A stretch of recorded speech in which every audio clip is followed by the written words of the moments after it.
I can't believe this, I whispered, clutching my books tighter. Zayan's voice sliced through the hallway. So it's true, huh? You've been playing all of us. What? My throat tightened. No. Zayan, listen. Sarah's laugh was sharp. Don't bother lying. Everyone knows now. Hina, I turned desperately. You know me. You believe me, right? She tilted her head, lips curling with fake pity. I want to, but the evidence is everywhere. Arman shoved past me, muttering loud enough for everyone to hear. Pathetic liar. Their eyes, the same eyes that once looked at me with warmth, now burned with accusation. Every denial I tried felt weaker, emptier. Please, I begged, just tell me what you heard. Sarah smirked. Does it matter? The truth is out. It's not the truth, I shouted. Heads turned, whispers spread like wildfire. My voice cracked. I would never betray you. Zayan scoffed. You already did. The hallway erupted in murmurs. My chest heaved as I searched their faces, hoping, praying for even one spark of trust. Nothing. I forced a laugh, desperate. Come on, you think I'd really do that? You've known me for years. Sarah's gaze was ice. Maybe we never really knew you at all. Her words struck harder than a slap. My heart sank, every beat echoing betrayal. I tried again, softer. Zayan, remember when we promised to trust each other, even if the world turned against us? For a moment, something flickered in his eyes. Then he looked away. That was before you proved you can't be trusted. My throat burned. I didn't prove anything. You just chose to believe her. Enough. Armin's voice was venom. We're done. I stood frozen as they walked away, one by one. Sarah didn't look back. Zayan's jaw was tight. Hina's pity felt worse than hate. Armin's laughter echoed like knives. When the crowd dispersed, I was left in silence. My chest caved in as I whispered to myself. I lost them. All of them. The day ended, but the ache didn't. Their words haunted me, circling my mind until I couldn't breathe. That night, I stared at my ceiling, replaying every smile, every promise, every laugh we shared. Were those moments lies too? Or was I the lie? Tears slid down my cheeks. I whispered into the darkness. Why won't they believe me? No answer came, only silence heavy enough to crush me. Why don't you fight back? A classmate whispered as I passed. Because how could I fight against the people I loved most? At lunch, Sarah's voice rang out. Careful, don't sit near her. She might stab you in the back too. Laughter followed. I forced a smile, shoving food into my mouth. Hilarious. Armin leaned over. Look, she's pretending she's fine. Armin, please. He grinned wider. Please. That's all you ever say. Pathetic. My hands shook. I gripped my tray. I didn't do anything. Zayan's cold eyes pierced me. Stop acting like the victim. Hina sighed dramatically. Honestly, I almost feel bad for you. Almost. I pushed back my chair, trying to leave, but Sarah's voice stopped me. Running away again? Figures. Laughter. My throat closed. I walked faster, ignoring stares, ignoring whispers. Liar. Fake snake. That night, I cried into my pillow, muffling sobs so no one would hear. My chest ached with a question that wouldn't stop screaming. Why won't they ask if I'm okay? I finally found the courage. Sarah, I cornered her after class. Tell me the truth. Did you start this? Her smile was poison.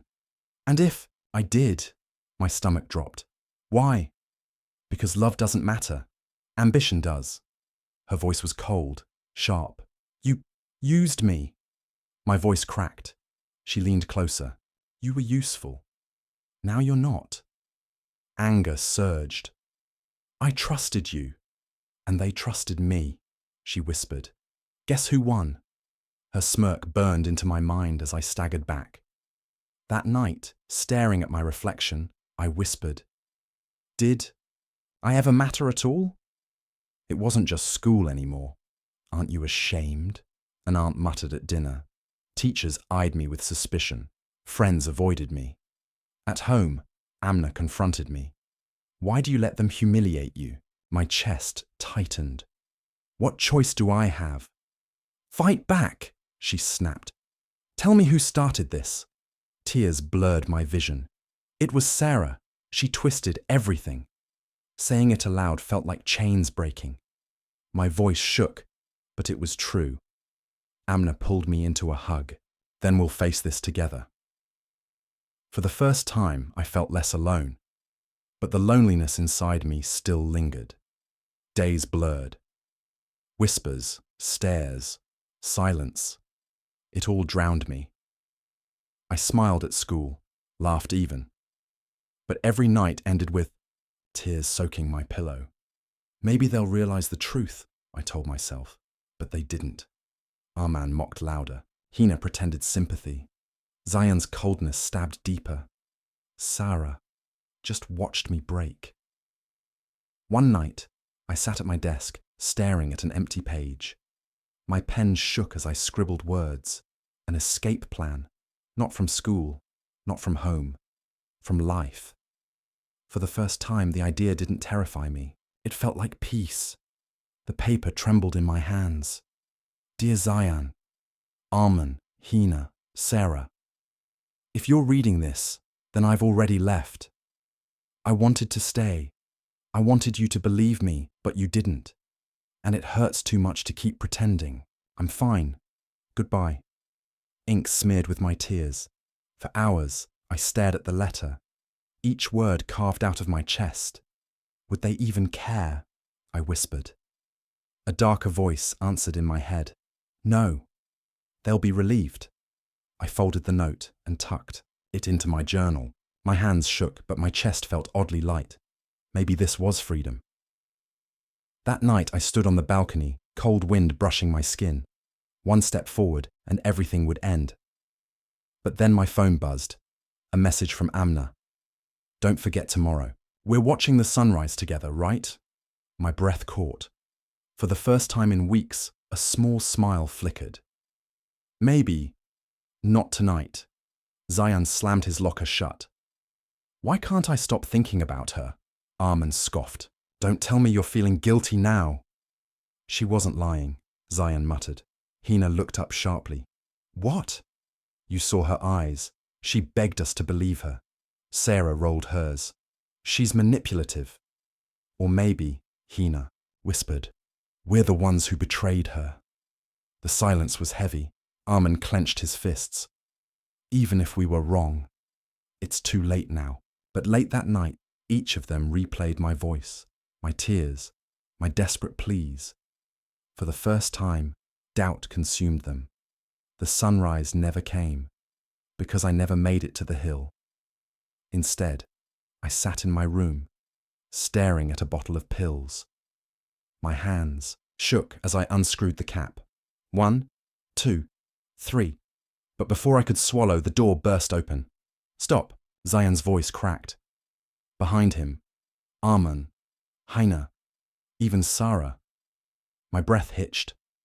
"What are you—" Zayan grabbed the bottle, tossing it aside. "Are you insane?" Tears blurred my vision. "Why do you care?" "Because—" His voice broke. "I was wrong." Arman looked away, jaw tight. "We all were." Sarah's face was pale. "I didn't think you'd—" Her voice trailed off. "You didn't think I'd break?" I spat. "You made sure I did." Hina stepped closer, trembling. "Please, we need you." I laughed bitterly. "You only need me now that I'm leaving." The room spun. My knees gave out, but Zayan caught me, his arms shaking. "Don't go," he whispered fiercely. "Not like this. Not ever." For the first time, they weren't my accusers. They were my witnesses, to my pain, to my breaking. I woke up in the hospital. White walls, beeping machines. They were all there. Zayan, at my side, eyes swollen, Arman pacing. Hina holding my hand. Even Sarah, silent for once. You should have let me go, I muttered. No. Zayan's voice shook. I can't. I won't lose you. Arman bowed his head. We were cruel. I don't deserve forgiveness. But please, don't punish yourself because of us. Hina's tears dripped onto my hand. I was a coward. I didn't stand up for you. I'm so sorry. Sarah's voice cracked. I thought destroying you would make me stronger, but watching you almost die, it destroyed me instead. I turned my face away. Words mean nothing now. Zayan leaned closer. Then let us prove it. Let us earn you back. Their voices broke with desperation. They weren't my bullies anymore. They were broken themselves. Weeks later, I stood on the school rooftop, the place where my world once collapsed. They stood behind me. Zayan, Arman, Hina, Sarah, waiting. Zayan spoke first. I love you, not because you're perfect, but because even shattered, you shine brighter than anyone. Arman's voice was low. I was jealous. I let it turn me into a monster. I'll spend forever making it right. Hina squeezed my hand. I was weak, but I want to be strong. For you. Sarah stepped forward, eyes wet. I don't deserve a second chance, but if you ever give me one, I'll never betray you again. The wind carried their words away. My heart trembled. I wanted all of you to love me, I admitted. But in the end, I forgot to love myself. Their eyes widened. I don't know if I can forgive you, not yet. Maybe not ever. But I know this. I looked at the sky, at the light breaking through clouds. I choose to live. For me. Tears streamed down Zayan's face. Arman covered, his mouth. Hina sobbed openly. Sarah crumbled, and for the first time, I felt free. Not because they begged me to stay, but because I finally chose myself.